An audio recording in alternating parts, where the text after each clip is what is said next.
오늘 함께 은혜 나눌 하나님의 말씀은 야고보서 2장 1절부터 13절까지 말씀입니다. 신약성경 372쪽에서 373쪽에 있는 말씀입니다.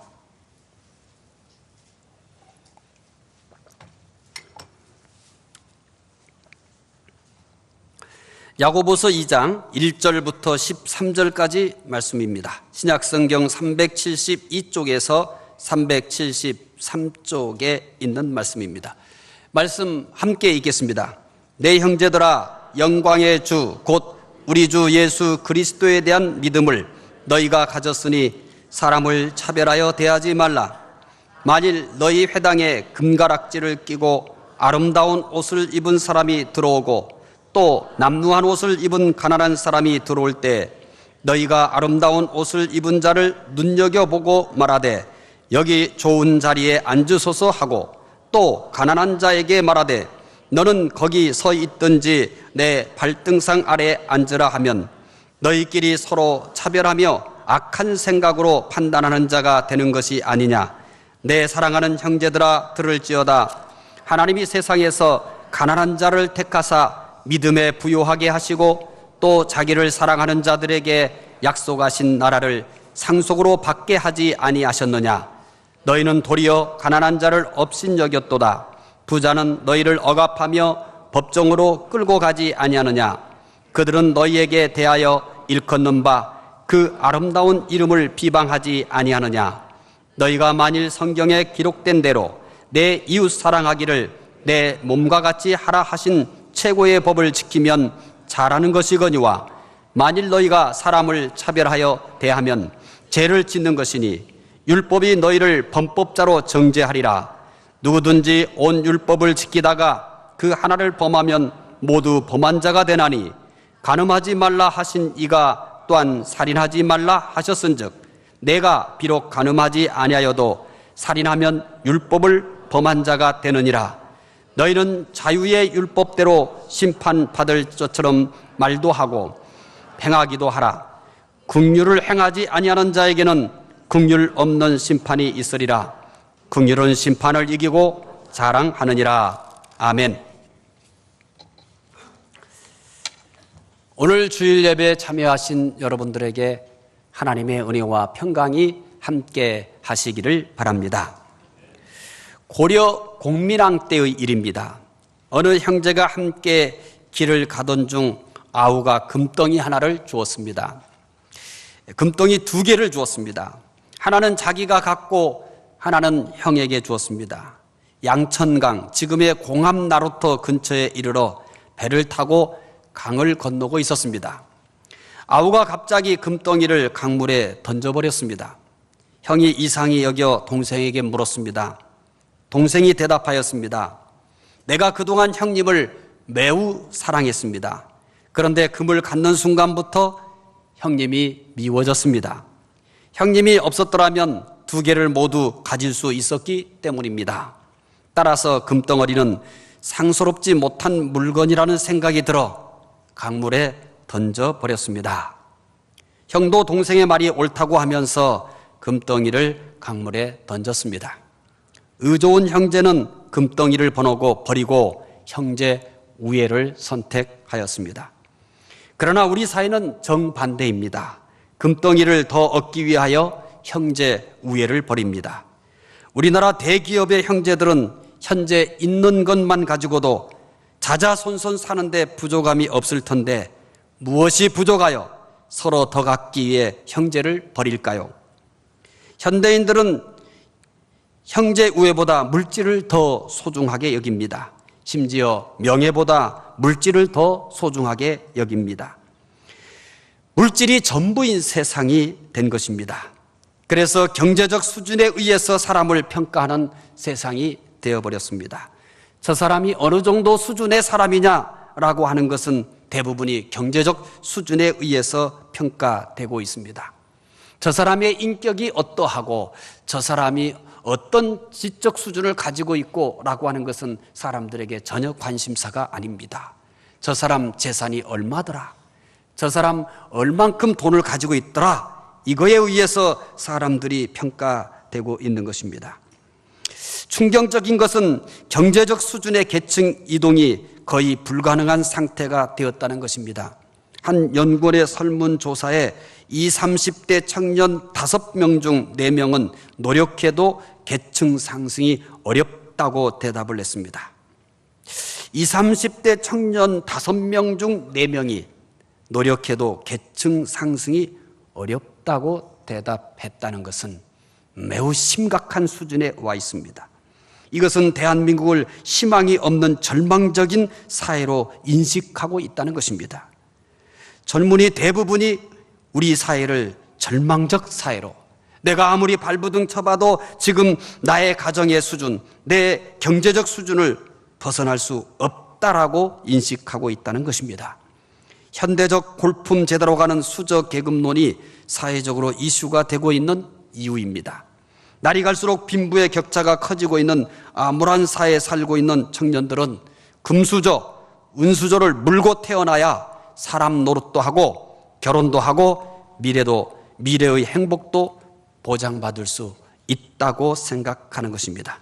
수저 계급론은 우리 사회가 얼마나 물질 만능주의에 빠져 있는가를 보여주고 있습니다.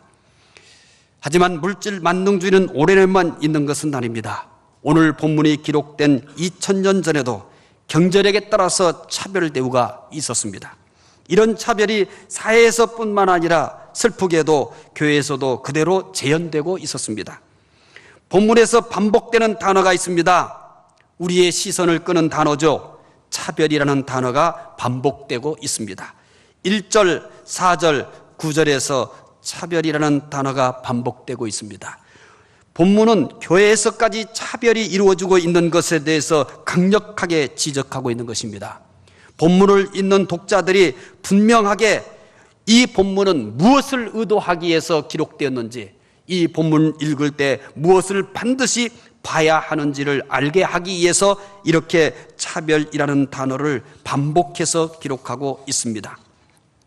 한 부자가 금가락지를 끼고 아름다운 옷을 입고 회당으로 들어갔습니다.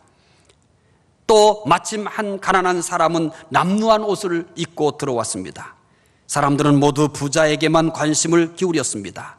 부자에게는 좋은 자리를 주면서 앉으라고 하였습니다. 가난한 사람에게는 아무도 관심을 갖지 않았습니다.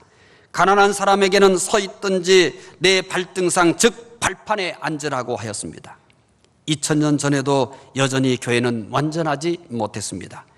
경제력에 따라 사람을 차별하는 것이 교회에 굳게 자리 잡고 있었던 것입니다. 사회에서 차별 대우를 받는 것도 슬픈데 교회에서까지 차별을 받는다면 가난하고 힘없는 사람은 어디로 가야 합니까? 한국교회를 향해서 성경은 질문하고 있습니다. 너희는 이 말씀에 대해서 자유한가? 서울의 강남에 자리 잡고 있는 수많은 부유한 교회들에 대해서 성경은 묻고 있는지도 모릅니다. 오늘 우리 교회는 이 말씀에 대해서 어떻게 우리는 대답할 수 있을까요? 부자가 들어오는 모습과 아무도 거들떠보지 않는 가난한 사람이 들어오는 모습, 똑같이 대할 수 있을까요? 똑같이 품을 수 있을까요? 똑같은 얼굴로 대할 수 있을까요? 똑같은 관심으로 대할 수 있을까요? 저는 이 질문 앞에 절대 자신이 없습니다. 여러분은 자신이 있는지 모르겠습니다. 저는 우리 교회의 수준을 절대 여기에서 자유하다고 말하지 않습니다. 왜냐하면 사람들은 가난하고 힘없는 사람에게 별로 관심을 가지고 있지 않습니다. 젊은 사람, 힘 있는 사람, 교회에서도 그런 대로 일할 곳이 있고 교회에서도 어느 정도로 또 훈련해서 쓸 수 있는 사람들에 대해서는 지대한 관심을 갖지만 섬겨야 될 사람, 우리가 돌봐야 될 사람, 이런 사람에 대해서는 들어와도 나가도 별로 관심을 갖지 않는 것이 어쩌면 우리의 실상인지도 모릅니다. 모든 사람들이 물질에 모여 살고 있는데 오늘 본문은 매우 충격적인 교훈을 주고 있습니다. 야고보서 2장 5절에 이렇게 말씀합니다. 함께 읽어보겠습니다. 내 사랑하는 형제들아 들을지어다. 하나님이 세상에서 가난한 자를 택하사 믿음에 부유하게 하시고 또 자기를 사랑하는 자들에게 약속하신 나라를 상속으로 받게 하지 아니하셨느냐. 하나님께서 가난한 자를 택하사 어떻게 하신다고 합니까? 내 사랑하는 형제들아 들을지어다. 하나님이 세상에서 가난한 자를 택하사라고 말씀을 합니다. 하나님께서 가난한 자를 택해서 어떻게 하겠다는 얘기입니까? 아마 대부분의 사람들이 하나님께서 가난한 자를 택하신 이유는 부자가 되게 하시기 위함이 아닐까, 이런 기대를 할 것입니다. 다윗이 고백한 것처럼 천지에 있는 것이 다 주의 것이며 부와 귀도 다 주의 것이기 때문입니다. 또 실제로 하나님께서 부자가 되게 하신 사람들도 있습니다. 또 여러분이 알고 있는 사람들 가운데도 엄청나게 가난하였는데 예수 믿어 부자가 되었다고 간증하는 사람들을 만난 사람도 있을 것입니다. 많은 사람들이 이런 사람들을 부러워하며 혹시 하나님께서 자신도 부자가 되게 해주시지 않을까라는 기대로 살고 있는지도 모릅니다. 그러나 하나님은 우리의 기대와는 다른 말씀을 하고 계십니다. 가난한 자를 택하사 믿음에 부요하게 하신다고 합니다. 사랑하는 성도 여러분, 하나님께서 우리에게 뭘 원하는지 귀담아 들었으면 합니다. 우리의 신앙이 어떠해야 하며 되는지에 대해서 성경이 말하는 대로 들을 수 있게 되기를 바랍니다. 왜곡되어지고 잘못 알고 있는 신앙이 아니라 성경에서 말하고 있는, 하나님께서 왜 가난한 자를 부르셨는지에 대해서 말씀하고 있는지 하나님의 말씀에 귀를 기울였으면 합니다. 왜곡되어지고 선동꾼들에 의한 가짜 복음을 듣지 마시고 성경에 기록된 그대로를 듣고 읽을 수 있게 되기를 소망합니다. 하나님께서 우리를 택하신 것은 물질적 부자로 만들기 위해서가 절대 아닙니다. 만약 하나님께서 우리를 물질적인 부자로 만들기 위해서 부르셨다면 그 하나님은 실패하신 하나님이십니다. 저도 부자가 아닙니다. 만약에 제가 믿는 하나님이 저를 부자 만들기 위해서 부르셨다면 제 하나님은 실패하신 분입니다. 또 우리 교회 성도들도 둘러봐도 부자라고 내놓을 만한 사람은 사실 하나도 없습니다. 그러니까 우리 성도들을 부르신 하나님, 그분도 실패자이십니다. 뿐만 아니라 제가 만난 믿음의 사람들은 부자보다 가난한 사람들이 더 많았습니다. 믿음은 좋은데 평생 가난하게 산 크리스찬들도 허다하게 많습니다. 그렇다면 하나님은 처절하게 실패하신 분입니다. 특히 하나님의 외아들이신 예수님을 기억하고 계십니까? 누구보다 가난했습니다. 말구이에서 태어나셨습니다. 여우도 굴이 있고 공중의 새도 거처가 있는데 예수님은 머리 둘 곳도 없었습니다. 한마디로 여우보다 못하고 공중의 새보다 못한 삶을 살았다는 얘기입니다. 그래서 이렇게 얘기한 것입니다. 얘들아, 여우도 굴이 있고 공중의 새도 거처가 있는데 말이야, 나는 머리 둘 곳도 없어. 쉽게 얘기하면 예수님은 여우보다 못한 삶을 살았다는 얘기입니다. 공중의 새보다 못한 삶을 살았다는 얘기입니다. 여우보다 가난했다는 얘기요, 공중의 새보다도 가난했다는 얘기입니다. 예루살렘에 입성하실 때는 나귀 새끼를 타셨습니다. 여러분, 이것을 그냥 글자로만 읽습니까? 조금만 더 말씀을 깊이 생각해 보시죠. 조금만 더 여러분 말씀에 대한 상상력을 발휘해 보시기 바랍니다. 예수님이 예루살렘에 입성하실 때 사람들은 어떻게 반응했습니까? 길 양쪽에 사람들이 구름대처럼 몰려들었습니다. 그리고 그들은 모두가 다 함성을 질렀습니다. 호산나. 그리고 그들은 그것으로 끝나지 않고 자신들의 겉옷을 벗어서 길가에 깔아드렸습니다. 그들이 기대했던 메시아로 알았던 것입니다. 그런데 그 예수님이 예루살렘 입성하실 때 뭐 타고 입성하셨습니까? 사람들이 모두가 다 머리를 숙일 수밖에 없고 그 위험에 두려워할 수밖에 없는 백마를 타고 입성하심이 어떨까요? 백마 가지고도 안 됩니다. 환상 속에서나 볼 수 있는 날개 달린 백마를 타고 입성하심이 얼마나 근사하고 모든 사람들이 저절로 무릎을 꿇을 수 있게 할 수 있지 않습니까? 그런데 예수님은 낙이 어미도 아니고 낙이 새끼를 탔습니다. 상상해 보세요. 상상해 보세요. 어른이 낙이 새끼를 탔습니다. 여러분, 낙이 새끼가 어른을 태우고 가는데 어떻게 당당하게 걸을 수 있을까요? 비틀비틀 불안했을 것입니다. 코미디도 그런 코미디는 없을 것입니다. 우스꽝스러워도 그렇게 우스꽝스러울 것도 없을 것입니다. 여러분, 낙이 새끼는 아기가 타면 귀엽고 예쁠는지 모릅니다. 그런데 그냥 쓰면은 아마 발이 그냥 땅에 닿을 것입니다. 나귀는 원래 키가 작잖아요. 근데 새끼에 올라탔으니 예수님 발을 어떻게 했을까요? 축 늘어뜨렸을까요? 늘어뜨릴 수도 없는 모양새입니다.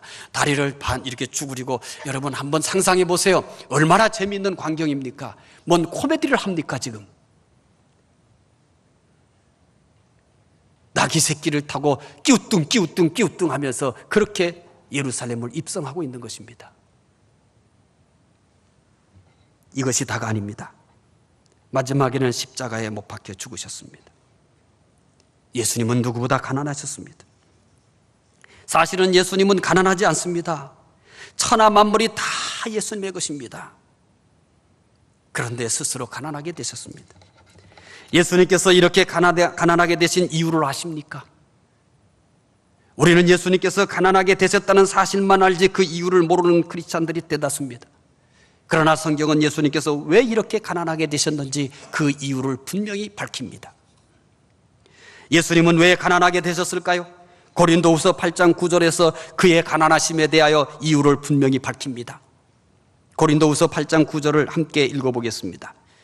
우리 주 예수 그리스도의 은혜를 너희가 알거니와 부요하신 이로써 너희를 위하여 가난하게 되심은 그의 가난함으로 말미암아 너희를 부요하게 하려 하심이라. 이해됩니까? 아멘 할 수 있습니까? 은혜가 됩니까? 이게 어떻게 말이 됩니까? 이 말씀이 어떻게 은혜가 됩니까? 그가 가난하게 되신 이유는 우리를 부유하게 하신다고요? 가난한 자가 어떻게 부유하게 할 수 있습니까? 여러분은 이 말씀이 이해가 됩니까? 이 말씀이 믿어집니까? 이 말씀을 깨닫고 계십니까? 가난한 자가 어떻게 부유하게 할 수 있냔 말이에요. 부유하게 하기 위해서는 어떻게 해야 됩니까? 부유해야죠. 부유해야죠. 그래야 나눠줄 수 있는 거 아니겠습니까? 그런데 말구이에 났습니다. 예루살렘 입성하는데 나귀 새끼 타고 비틀비틀 우스꽝스럽게 입성하십니다. 그리고 십자가에 못 박혀 죽었습니다. 그것이 전부입니다. 심지어 자기 입으로 이렇게 얘기했습니다. 여우도 굴이 있고 공중에서도 깃들 곳이 있는데 자신은 머리 둘 곳도 없다고 합니다. 이렇게 처절하게 가난한 사람이 어떻게 다른 사람을 부유하게 할 수 있습니까? 그런데 성경은 놀랍게도 이렇게 얘기합니다. 그의 가난함으로 말미암아 너희를 부유하게 하려 하심이라. 뭔 이런 말씀이 있습니까? 그가 왜 이렇게 가난하게 되었는 줄 아느냐? 너희를 부유하게 하기 위해서는. 줄 것도 없는 분이 어떻게 우리를 부유하게 합니까? 그런데 성경은 그렇게 얘기하고 있단 말입니다. 세상에 그 무엇 누구와도 비교할 수 없을 만큼 세상의 모든 것을 가지고 이 땅에 오셔야지. 금은 다 모아가지고, 다이아몬드는 다 싸가지고 말입니다. 세상의 금은 보화를 다 긁어 모아서 그분이 이 땅에 오셔야지 아무것도 가진 것이 없습니다. 사실은요, 그가 가난하게 되시면 믿는 자들을 부유하게 하기 위함이라고 했는데요, 그가 부유하게 하겠다고 하는 사람이 더 부자입니다. 예수님이 더 가난하단 말이에요. 그가 믿는 자들을 부유하게 하겠다고 했습니다. 그가 부유하게 하겠다고 하는 그들이 더 부자란 말이에요. 현실적으로 예수 그분이 더 가난하단 말이에요. 가난한 분이 어떻게 자기보다 더 부유한 사람들을 향해서 내가 부유하게 하기 위해서 가난하게 되었다고 합니까?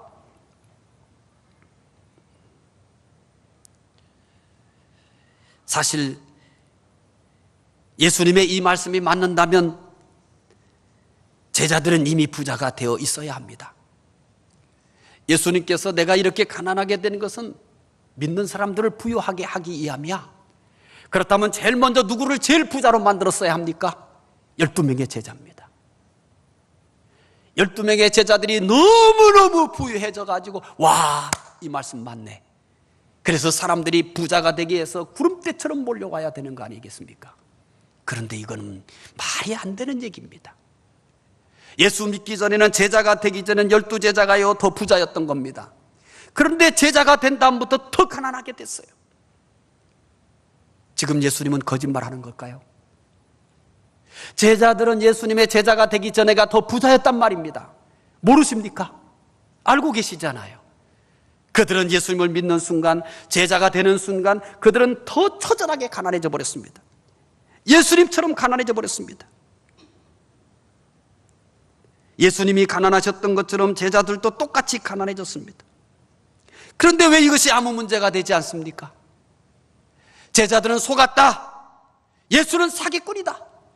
나는 예수 믿어서 더 가난해졌고 나는 망했다. 야, 우리가 속은 거야. 이렇게 하면서 그들은 예수를 등져야 되지 않을 것이 아니지 않습니까? 속았다. 우리가 당했다. 이렇게 하면서 그들은 모두가 다 예수를 배신해야 되는 거 아닙니까? 분명히 예수님은 내가 가난하게 되면 나를 믿는 자들을 부유하게 하기 위해서라고 했는데 제자들은 믿지 않을 때보다 믿은 다음에 더 가난해졌습니다. 예수님을 따르기 전보다 따른 후에 더 가난해져 버렸습니다. 한마디로 쫄딱 망해버렸습니다. 그런데 그들은 예수님을 떠나지 않았습니다. 오히려 그를 위하여 자기들의 목숨을 아낌없이 내던지는 삶을 살았던 것입니다. 무슨 문제가 있는 겁니까? 도대체 무슨 일이 벌어진 것입니까? 우리가 알고 있는 믿음과 지금 성경에서 말하고 있는 믿음과는 너무나 다르다는 생각이 안 들어갑니까? 믿음을 외치고 예수를 믿는 이유들에 대해서 강단에서 선동꾼들이 말하고 있는 이야기와 성경에서 정말 우리에게 기록하고 있는 이 말씀과는 너무나 많은 차이가 나고 있다는 것을 여러분은 감지하지 못하고 있지 않습니까? 부흥에 참석하셨나요? 부흥 강사들이 선동하듯이 외쳤던 말씀과 오늘 성경이 말하고 있는 말씀과 똑같은가요? 여러분이 어렸을 때 들었던 말씀과 오늘 성경이 말하고 있는 것과 또 제자들에게 나타난 현상과 똑같습니까? 저는 어렸을 때 사기당한 것 같았습니다. 뭔가가 크게 잘못됐다는 사실을 알았습니다. 뭐가 잘못됐을까? 말씀을 가르치는 자들이 잘못됐을까? 성경이 잘못됐을까? 뭔가 심각하게 비틀어지고 왜곡된 기독교를 저는 청년 때 봤습니다.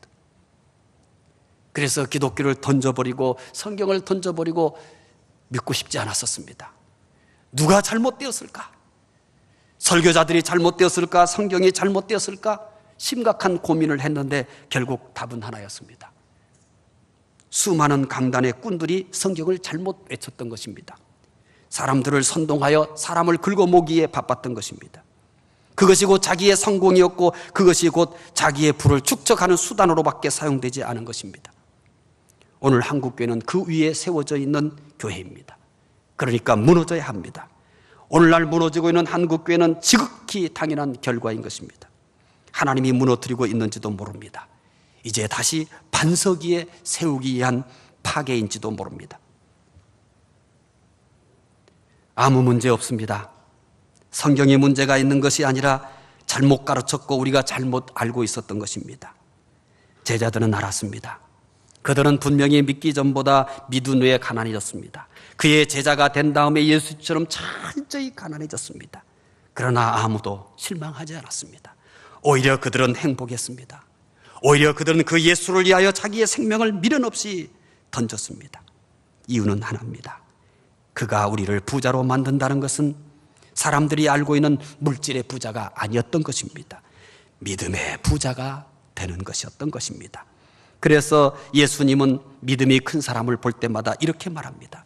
내 믿음이 크도다. 내 믿음이 너를 구원했다. 이렇게 말합니다.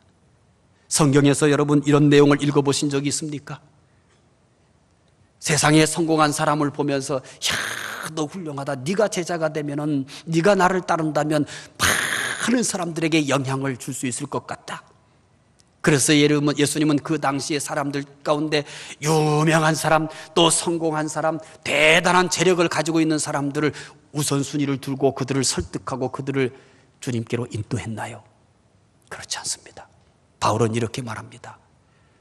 우리가 부름받은 사람들 가운데는 지혜로운 사람이 많지 않다고 말합니다. 능력 있는 사람이 많지 않다고 말합니다. 문벌 좋은 사람도 많지 않다고 말합니다. 그래서 성경은 전부 예수님의 칭찬을 받은 사람들은 그들의 성공에 대한 칭찬이 아니었습니다. 그들의 부유함에 대한 칭찬이 아니었습니다. 세상적 성공에 대한 칭찬이 아니었습니다. 언제나 성경은 이런 칭찬으로 가득 차 있습니다. 내 믿음이 크다. 내 믿음이 너를 구원했다라고 하는 것입니다. 요한계시록 2장과 3장은 소아시아에 있는 7교회에 대해서 말씀하고 있습니다. 7교회는 에베소 교회, 서머나 교회, 버가모 교회, 두아디라 교회, 사대 교회, 빌라델비아 교회, 라오디게아 교회 등입니다. 이 중 라오디게아 교회는 부자가 많았던 것 같습니다. 이런 라오디게아 교회는 매우 충격적인 말씀을 합니다. 요한계시록 3장 17절 말씀을 함께 읽어보겠습니다. 내가 말하기를 나는 부자라 부유하여 부족한 것이 없다 하나 내 곤고한 것과 가련한 것과 가난한 것과 눈먼 것과 벌거벗은 것을 알지 못하는도다. 라오디게아의 실상은 부자였습니다. 라오디게아 성도들은 부자들이 많이 모였던 것 같습니다. 라오디게아 교회는 부자여서 부족한 것이 없다고 생각을 했습니다. 부자가 많았습니다. 그래서 교회가 참 부자였습니다. 어쩌면 그들은 자기 교회가 부자인 것을 자랑거리로 삼았는지 모릅니다. 또 그 교회에 소속된 성도들은 우리 교회는 이런 재벌이 있고 이만큼 재산을 가진 사람이 있다고 입에 침이 마르도록 자랑하며 다녔는지도 모릅니다. 그러나 하나님은 라오디게아 교회를 향해서 이렇게 진단합니다. 내가 말하기를 나는 부자라 부유한 것이 부족한 것이 없다 하나 내 곤고한 것과 가련한 것과 가난한 것과 눈먼 것과 벌거벗은 것을 알지 못하는도다. 라오디게아 교회는 실제로 현실적으로 부자였습니다. 그러나 그것은 인간의 보는 눈이었습니다. 하나님께서 보시는 눈은 곤고한 것과 가련한 것과 가난한 것과 눈먼 것과 벌거벗은 것을 알지 못하는도다라고 경고합니다. 라오디게아 교회는 분명히 물질적으로 부자였습니다. 그러나 믿음에는 가난하였습니다. 믿음이 부족했습니다. 강남에 있는 대형 교회들을 향해서 하나님께서 이렇게 말씀하고 있는지도 모릅니다. 한국의 대형 교회를 향해서 이렇게 말씀하고 있는지도 모릅니다. 라오디게아 교회는 곧 라오디게아 교회를 향해서 하시는 말씀이 아니라 서울 강남에 위치한 대형 교회들을 향해서 권고하고 있는 말씀인지도 모릅니다. 화려하여 감히 눈을 뜨고 보기 어려울 정도로 그런 예배당을 가지고 있고 수많은 사람들이 모여 있고 그래서 아무것도 부족한 것이 없는 그런 교회를 향해서 경고하고 있는지도 모릅니다. 내가 말하기를 나는 부자라 부유하고 부족한 것이 없다 하나 내 곤고한 것과 가련한 것과 가난한 것과 눈먼 것과 벌거벗은 것을 알지 못하는도다. 그리고 이어서 이렇게 권면합니다. 요한계시록 3장 18절 말씀을 함께 읽어보겠습니다. 내가 너를 권하노니 내게서 불로 연단한 금을 사서 부유하게 하고 신옷을 사서 입어 벌거벗은 수치를 보이지 않게 하고 안약을 사서 눈에 발라 보게 하라. 라오디게아 교회는 분명히 부자였습니다. 그래서 그것이 그들의 자랑거리였고 부족하신 것이 없는 것이 그들의 평안이었습니다. 그런데 하나님은 라오디게아 교회를 향해서 불로 연단한 금을 사서 부유하게 하라고 합니다. 이미 부유한데 어떻게 부유하라고 합니까? 이미 부자인 교회를 향해서 불로 연단한 금을 사서 부유하게 하라고 합니다. 믿음은 가난했습니다. 여러분, 오늘 성경은 믿는 사람들을 향해서 뭐라고 말씀하는지 귀담아 들으셔야 됩니다. 돈이 꽤 있나요? 사는 것이 불편하지 않나요? 그것은 여러분의 현실일지도 모릅니다. 그러나 라오디게아를 향해서 하시는 말씀을 잊지 마십시오. 여러분, 괜찮은 집에서 사시나요? 괜찮은 차를 몰고 다니시나요? 사는데 불편하지 않으시나요? 그게 달까요? 그것이 여러분들의 믿음의 수준일까요? 성경은 그렇게 말하지 않습니다. 라오디게아 교회는 한국교회를 향하여 말씀하시는 것이기도 하고 오늘 한국교회 성도 한 사람 한 사람을 향해서도 하시는 말씀이기 때문입니다. 믿음의 부자가 되라는 것입니다. 물질적 부자보다 믿음의 부자가 되는 것이 더 중요합니다. 물질적 부자는 오래가지 못합니다. 물질은 우리를 구원하지도 못합니다. 그러나 믿음은 구원할 뿐만 아니라 하나님께서 주시는 많은 좋은 것들을 얻게 합니다. 믿음으로 얻게 되는 것을 어떻게 낱낱이 다 기록할 수 있겠습니까? 그러나 믿음으로 얻는 대표적인 것 6가지를 소개한다면 이런 것들입니다. 이미 소개되었기 때문에 여러분들은 기억할 것입니다. 기억하시죠? 구자기, 옛날 자기. 이름이 뭐예요? 잊어버리셨군요. 잊어버린 게 아니라 잊어버린 척 하는 거죠. 이기복양. 믿음으로 구원을 받습니다. 사도행전 16장 31절입니다. 믿음으로 하나님의 자녀가 됩니다. 앞에 단어가 전부 뭘로 표현되고 있습니까? 믿음으로입니다. 세 번째는 믿음으로 기도 응답을 받습니다. 요한복음 16장 24절입니다. 네 번째는 믿음으로 세상을 이깁니다. 요한일서 5장 4절입니다. 다섯 번째는 믿음으로 기적을 일으킵니다. 마태복음이 아니라 마가복음 9장 23절입니다. 여섯 번째는 믿음으로 아브라함과 같은 복을 받습니다. 갈라디아서 3장 9절입니다. 앞에 단어만 사서 옛날 자기, 구자기. 이름은 이기복. 잊지 마십시오. 믿음의 부자가 되라고 하는 것입니다. 라오디게아 교회와 정반대의 교회가 하나 있습니다. 서머나 교회입니다. 서머나 교회는 물질적으로 가난했습니다. 그러나 서머나 교회가 물질적으로 가난했지만 영적으로는 부자였습니다. 믿음에는 부자였습니다. 그래서 요한계시록 2장 9절에 이렇게 말씀을 합니다. 함께 읽겠습니다. 내가 내 환난과 궁핍을 알거니와 실상은 내가 부유한 자니라. 자칭 유대인이라 하는 자들의 비방도 알거니와 실상은 유대인이 아니요 사탄에 해당이라. 서머나 교회는 가난했습니다. 이것이 그들의 현실이요 실상이었습니다. 그러나 하나님은 그들을 가난하게 보지 않았습니다. 내가 내 환난과 궁핍을 알거니와 실상은 내가 부유한 자니라. 여러분, 초대교회는 대부분이 가난했습니다. 서머나 교회만 가난한 것이 아니라 성도 한 사람 한 사람이 대부분이 가난했습니다. 그리고 믿는 자도 대부분이 가난합니다. 제가 만난 그리스도인들 가운데 특별한 사람들은 부유한 사람들이 있었습니다. 아주 가난했는데 정말 하나님의 은혜로 부자로 된 사람도 있었습니다. 하나님은 오늘날도 분명히 부자로 만드실 수 있습니다. 그러나 그것은 모두가 아닙니다. 아주 극소수의 사람일 뿐입니다. 대다수의 그리스도인들은 평범하거나 아니면 가난했습니다. 그래서 바울은 당시 믿는 사람들에게 이렇게 위로합니다. 믿는 사람들이 어땠다고요? 대부분이 가난했습니다. 특히 초대교회는요, 대부분이 가난했습니다. 그래서 고린도 교회를 향해서 바울 사도는 이렇게 위로합니다. 고린도후서 6장 10절입니다. 함께 읽겠습니다. 근심하는 자 같으나 항상 기뻐하고 가난한 자 같으나 많은 사람을 부유하게 하고 아무것도 없는 자 같으나 모든 것을 가진 자로다. 아멘. 저는 이 말씀을 읽을 때마다 언제나 마음이 뭉클합니다. 그리고 한없이 은혜의 샘물이 제 속 안에서 솟아납니다. 믿기 때문에 평안하다고요? 진리를 잘 모르시는군요. 사실은 믿기 때문에 우리는 더 많은 근심을 해야 됩니다.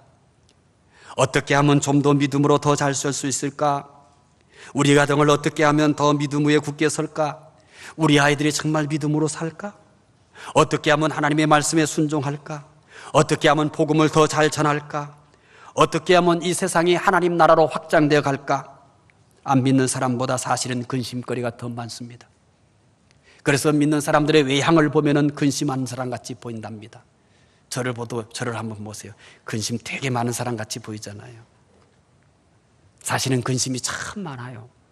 그런데 이렇게 얘기합니다. 근심하는 자 같으나 항상 기뻐하고. 아멘. 아멘입니다. 근데 저 혼자만 아멘이군요. 여러분은 근심만 할라요? 그러면요, 근심하는 자 같으나 항상 기뻐하고. 세 사람이 아멘합니다. 이게 우리의 믿는 맛입니다, 여러분. 이게 우리가 예수 믿는 맛이에요. 누가 보더라도 세상 짐을 다 지고 가고 온갖 근심을 다 끼안은 사람 같으나 남이 알지 못하는 기쁨이 우리 속에서 끊임없이 솟아오르고 있는 겁니다. 그래서 근심하는 자 같으나 항상 기뻐하고 가난한 자 같으나 많은 사람을 부유하고, 이런 예수님이 하셨던 일들이 그대로 믿는 사람들에게 전이 되어버렸네요. 예수님께서 가난한 자가 되게 되시면 뭐 하기 위해서랍니까? 그를 믿는 자들을 부유하게 하심이라고 합니다. 가난한 자가 어떻게 부유하게 할 수 있습니까? 그런데 지금 말합니다. 가난한 자 같으나 많은 사람을 부유하게 하고, 예수님께서 가난하게 되시면 많은 사람들을 부유하게 하기 위해서라고 말합니다. 그런데 믿는 자가 다 가난한 자 같아요. 그런데 그 가난한 자 같은 사람들이 무슨 일을 한다고 합니까? 많은 사람을 부유하게 한답니다. 더 놀라운 일은 아무것도 없는 자 같으나 모든 것을 가진 자라고 합니다. 여러분도 이런 사람인 것을 믿으시기 바랍니다. 저는 이런 사람입니다. 저는 자신 있게 저는 이런 사람이라는 것을 말할 수 있습니다. 근심하는 자 같으나 기쁨이 있습니다. 가난한 자 같으나 오늘 또 많은 사람을 부유하게 하고 있습니다. 아무것도 없는 자 같으나 사실은 하나님이 내 아버지시니 모든 것을 가지고 있는 것입니다. 여러분도 이런 사람이신 것을 믿으십니까? 근심하는 자 같으나 항상 기뻐하고, 가난한 자 같으나 많은 사람을 부유하게 하고, 아무것도 없는 자 같으나 모든 것을 가진 자로다. 여러분, 그들이 이럴 수 있었던 비결을 아십니까? 예수님께서 그러셨기 때문입니다. 이것은 오늘도 변함이 없습니다. 믿는 사람들은 물질 만능주의가 아무리 겉썩에 도전해와도 이겨야 합니다. 무엇으로 이겨야 합니까? 믿음의 부자가 되어서 이겨야 합니다. 물질의 부자가 되어서 이기는 것이 아니요, 믿음의 부자가 되어야만이 물질 만능주의를 극복할 수 있는 것입니다. 오늘 믿는 사람들이 추구해야 할 것은 믿음의 부자가 되는 것입니다. 모두가 물질적 부자가 될 수는 없습니다. 물질은 제한되어 있기 때문입니다. 어떤 사람이 많이 가지고 가면 다른 사람이 그만큼 잃어야 하는 것입니다. 여러분, 믿는 사람 누군가가 수천억의 재벌이 되었다고 합시다. 그 사람 기뻐하면 안 됩니다. 그 사람 기뻐만 하면 안 됩니다. 어쩌면 그 사람이 내가 이처럼 수천억의 재산을 가지고 있다라고 기뻐만 한다면 그런 진정한 크리스찬이 아닙니다. 내가 수천억 재산이 될 때까지 얼마나 많은 사람들의 재산이 잃었어야 할까요? 이 재산을 잃어버리신 적 있으신가요? 여러분이 잃은 만큼 누군가가 가지고 간 것입니다.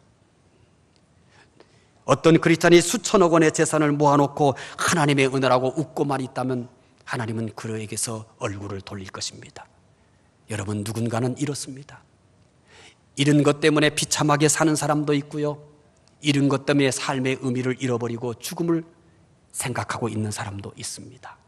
없어 보셨나요? 없이 사는 것이 얼마나 비참합니까? 아이들에게 제대로 해줘야 될 것을 해주지 못할 때 얼마나 슬펐나요? 치료해야 될 텐데 제대로 치료하지 못할 때 얼마나 비참했나요? 이것이 없는 사람들의 비극입니다. 그런데 누군가가 수천억의 원의 재산을 가져갔다면 그만큼 많은 사람들이 재산을 잃었다는 얘기인 것입니다. 그래서 혹시라도 하나님께서 여러분에게 수천억 원의 재산을 주셨다면 감사가 있을 뿐만 아니라 없는 사람을 돌아보셔야 합니다. 나눠줘야 합니다. 잃은 사람들에게 아낌없이 베풀어야 합니다. 여러분이 없을 때 없음의 아픔을 아시는 분은 내가 넉넉해질 때, 내가 좀 여유가 있을 때 여러분 나만 치장하시면 진정한 크리스천이라고 말할 수 없습니다. 계속해서 한없이 나의 좋은 것들만 꾸미고 있는 사람은 사실은 회개하셔야 됩니다. 회개하지 않는다면, 양심의 가책이 생기지 않는다면 상당한 믿음의 의혹을 가져야만 하는 것입니다. 왜요? 없는 사람들의 눈물을 아시잖아요. 없는 사람들의 비참함을 아시잖아요. 따라서 내가 재산을 모으는 이유는 나 혼자 잘 살기 위해서가 아니어야 합니다. 내가 모은 만큼 누구는 잃어야 합니다. 잃은 사람들은 잠을 못 잡니다. 잃은 사람은 슬퍼합니다. 잃은 사람들은 삶의 의미도 상실해버릴 수도 있다는 사실을 알아야 됩니다. 여러분, 우리는 진정한 크리스찬이었으면 합니다. 장님 같은 크리스찬이 되지 않았으면 합니다. 하지만 믿음은 다릅니다. 믿는 사람 모두가 믿음의 부자가 될 수 있습니다. 어떤 사람이 믿음의 부자가 되어도 다른 사람이 믿음을 잃지 않기 때문입니다. 아무도 잃지 않고 모두가 믿음의 부자가 될 수 있는 것이 믿음의 신비함입니다. 오늘 본문인 야고보서 2장 1절부터 13절은 차별이라는 내용으로 시작하였습니다. 경제력에 따라서 사람을 차별하였습니다. 사람뿐만 아니라 교회도 다를 것 없이 부자와 가난한 자를 차별하였습니다. 우리가 믿는 예수님은 어떤 분일까요? 로마서 10장 12절에 그분을 이렇게 소개합니다. 로마서 10장 12절 말씀을 읽어보겠습니다. 유대인이나 헬라인이나 차별이 없음이라 한 분이신 주께서 모든 사람의 주가 되사 그를 부르는 모든 사람에게 부요하시도다. 아멘. 사랑하는 성도 여러분, 이 진리를 깨달으시기를 바랍니다. 저는 이 말씀이 참 좋습니다. 이 말씀을 전하고 싶었습니다.